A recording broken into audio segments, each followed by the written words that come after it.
Hello everyone, welcome back to my channel. I am Nikita Sharma and today I am going to explain you question answers of the poem The Rain on the Roof.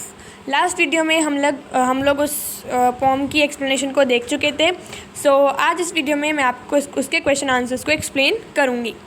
Let's start. First question है, what do the following phrases mean to you. ये यहाँ पे कुछ phrases given है, तो इन phrases से आप क्या समझते हैं आपको वो बताना है. पहला है ह्यूमिड शेडोज़, दूसरा है स्टेरी स्पेयर्स, फिर है व्हाट अ ब्लिस, फिर है 1000 dreamy fancies into busy being start, 1000 recollections weave their air threads into woof. इनके आंसर्स देखते हैं आप. फर्स्ट था ह्यूमिड शेडोज़. तो ह्यूमिड शेडोज़ का मतलब क्या होता है? These are the shadows of the different things which become wet during the rainy season. ये क्या है? ये अलग अलग चीज़ों की शेडोज़ हैं, डिफरेंट थिंग्स की शेडोज़ हैं जो कब भीग जाती हैं, जब बारिश आती है. ठीक है, या फिर आप ये भी लिख सकते हो, ये ब्लैक क्लाउड्स को रेफ़र किया गया है जिनमें मॉइस्चर होता है. ठीक है, और मॉइस्चर होने की वजह से वो अर्थ पे अपनी शेडो को बिखेरते हैं. आप ये भी लिख सकते हो. फिर है स्टेरी स्फीयर्स. तो स्टेरी स्फीयर्स का मतलब क्या है? The area where stars appear in a group in the sky. Sky में जो स्टार्स ग्रुप में दिखाई देते हैं उन्हें स्टेरी स्फीयर्स बोलते हैं. Third one is what a bliss. तो इसका मतलब है the poet feels happy when he listens to the rain drops. कि जब पोएट जो है आपके कोट स्किनी जो पोएट है, जब वो बारिश की बूंदों को देखते हैं पैटरिंग करते हुए तो वो बहुत ही हैप्पी फील करते हैं. Fourth one is 1000 dreamy fancies into busy being start. इसका मतलब होता है the poet starts recollecting the past and finding himself lost in reveries and dreams in the rainy weather. मतलब कि जो पोएट है वो अपना जो पास्ट की जितनी भी मेमोरीज हैं उन सबको रिकलेक्ट करना शुरू कर देते हैं और अपने आप को उन्हीं भावनाओं में बहता हुआ महसूस करते हैं. मतलब वो उन्हीं भावनाओं में खो जाते हैं अपनी इमेजिनेशन में. कब? जब बारिश आ रही होती है, रेनी वेदर के समय. नेक्स्ट है 1000 recollections weave their air threads into woof. इसका मतलब है the poet recollects hundreds of memories in the rainy season. कि बारिश के मौसम में जो हमारे पोएट हैं वो हज़ारों की संख्या में मेमोरीज़ को इकट्ठा करते हैं.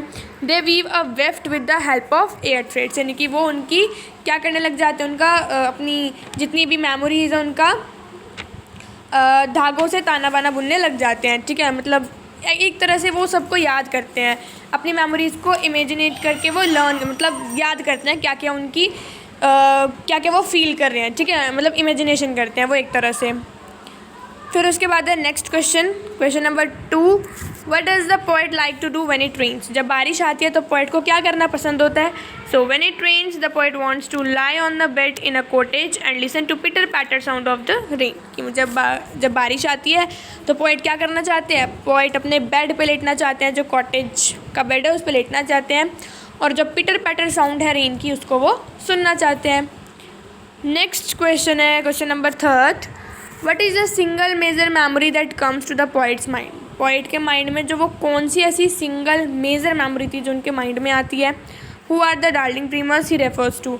और यहाँ पे जो डार्लिंग ड्रीमर्स उन्होंने किसको रेफर किया है? So the poet's mother is the single major memory that comes in to his mind.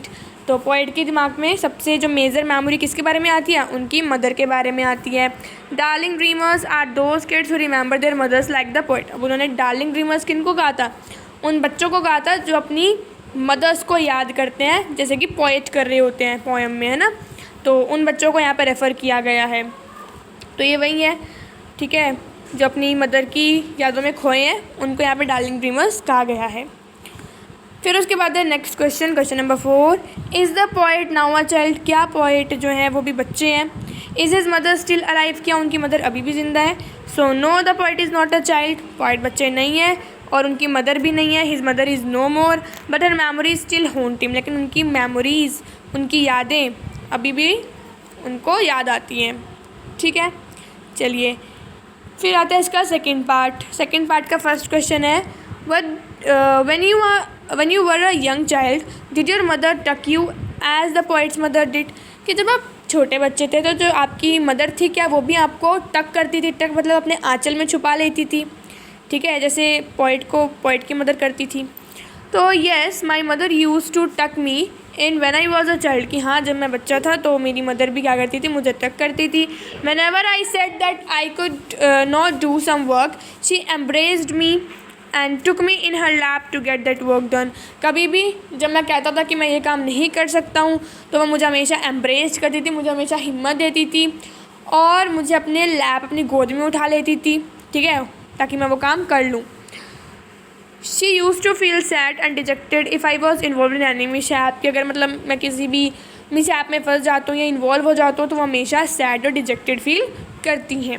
आप इसको अपनी लैंग्वेज में भी लिख सकते हो, जस्ट फॉर एन आइडिया मैंने आपको बताया है ये। फिर नेक्स्ट क्वेश्चन है question number 2। Do you like rain, क्या आपको बारिश पसंद है? What do you do when it rain steadily और heavily as described in the poem, कि आप क्या करोगे जब बारिश बहुत तेज़ आएगी, जैसे कि पोएम में आपको बताया गया है बहुत हैवी बारिश हो रही है, तो आप क्या करोगे उस टाइम पे? सो यहाँ पे लिखा है yes I like the rain and prefer to take a bath in the rain for some time. अब जस्ट फॉर एन आइडिया मैंने बताया है आपको, वैसे आप इसको अपनी लैंग्वेज में बना के लिख सकते हो, that's not an issue. Yes I like rain, हाँ मुझे बारिश पसंद है और मैं उसमें नहाना भी चाहूँगी, या ठीक है नहाना भी चाहता हूँ कुछ समय के लिए। But when it rains heavily, लेकिन अगर बहुत तेज़ बारिश आ रही है तो I stay inside and enjoy the beauty of the nature, तो मैं अंदर रहूँगी और जो भी हमारी प्रकृति की जितनी भी सुंदरता है उसको इन्जॉय करूँगी। ओके, नेक्स्ट लास्ट क्वेश्चन है ये, does everybody have a costly bed to lie in when it rains. क्या कहते हैं यहाँ पे, क्या क्वेश्चन में पूछा है कि जब बहुत ही तेज़ बारिश होती है, जब भी बारिश होती है तो क्या सबके पास लेटने के लिए आरामदायक बिस्तर होता है? Look around you and describe how different kinds of people और animals spend time, seek shelter etcetera during rain. अब आपको अपने चारों तरफ देखना है और वर्णन करना है, डिस्क्राइब करना है कि कैसे अलग अलग लोग या जानवर अपने टाइम को स्पेंड करते हैं, अपना समय व्यतीत करते हैं, ठीक है, जब बारिश होती है। सो इसका आंसर लिखेंगे no everybody is not so fortunate to have a cozy bed to lie it when it rains, ठीक है। कोजी का मतलब होता है आरामदायक, ठीक है, तो इसका आंसर है कि नहीं, सबके पास ये भाग्य नहीं होता, सब इतने खुशकिस्मत नहीं होते कि सबके पास कोजी बेड हो लेटने के लिए जब बारिश होती है। There are some peoples who live at the railway platforms and bus terminal, कुछ ऐसे लोग भी हैं जो रेलवे प्लेटफॉर्म पे रहते हैं या बस टर्मिनल्स पे रहते हैं। They don't have even bed sheet, उनके पास तो बेड शीट तक भी नहीं होती। What to talk of comfortable beds, तो उनके पास बेड शीट तक नहीं होती, तो हम कहाँ एक कंफर्टेबल बेड की बात कर रहे हैं, उनके पास बेड शीट तक भी नहीं होती। There are so many animals which don't have any shelter and tremble under the dark sky in the rainy season, तो वो कहते हैं कि कुछ जानवर भी ऐसे, कुछ एनिमल्स भी हैं जिनके पास कोई भी शेल्टर नहीं है, रहने की जगह नहीं है और वो बारिश के समय में ऐसे ही भीगते रहते हैं, ऐसे ही वो कांपते रहते हैं, ठीक है।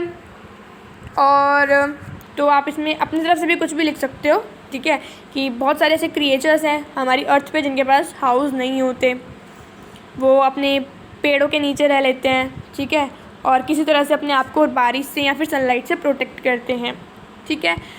सो ये जो क्वेश्चन थे पार्ट 2 के 3 क्वेश्चंस, ये आप खुद भी लिख सकते हो बना के, क्योंकि ये आपके ऊपर ही डिपेंड करता है कि आप उसको किस तरह से आंसर करोगे। जस्ट फॉर एन आइडिया मैंने आपके लिए लिखे हैं आंसर्स, बाकी हमने इसके सारे क्वेश्चन आंसर्स को डिस्कस कर लिया है। नेक्स्ट वीडियो में हम लोग बाकी चैप्टर्स को कवर करेंगे। Thank you, that's all for this video. अगर आपको हमारा वीडियो अच्छा लगता है तो प्लीज़ इसको लाइक कीजिए, अपने फ्रेंड्स के साथ शेयर कीजिए और अपकमिंग वीडियोज़ को देखने के लिए हमारे चैनल को सब्सक्राइब भी कीजिए। Thank you, have a nice day.